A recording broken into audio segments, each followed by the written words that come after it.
সালাতে দোয়া কবুল হয়। সালাতে দোয়া কবুলের 3 জায়গা। একটা হচ্ছে তাকবীরে তাহরিমার পরে আমরা সানা পড়ি না, আমরা তো একটা পড়ি। আল্লাহর হাবিব সুন্নাহ এবং নফল নামাজে আরো পড়তেন সানা, ওই দোয়া কবুল হয়। 2 নম্বর জায়গা সালাতে সেজদায় পড়ে দোয়া করলে কবুল হয়। আকরাবু মা ইয়াকুনুল আবদু মির রাব্বিহি ওয়া হুয়া সাজিদ ফাকসিরু ফিহি দুআ। বান্দা যখন সেজদায় লুটিয়ে পড়ে বান্দা আল্লাহর সবচেয়ে কাছে চলে যায়।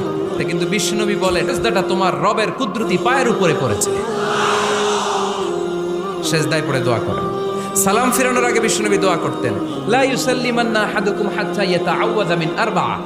আল্লাহর হাবিব বললেন 4 জিনিস থেকে পানাহ না আছে আমার কোন উম্মত যেন সালাম না ফিরায়। তারা যেন পড়ে আল্লাহুম্মা ইন্নী আউযু বিকা মিন আযাবিল কবর, আউযু বিকা মিন আযাবি জাহান্নাম, আউযু বিকা মিন ফিতনাতিল মাহইয়া ওয়াল মামাত, আউযু বিকা মিন ফিতনাতিল মাসিহিদ দাজ্জাল।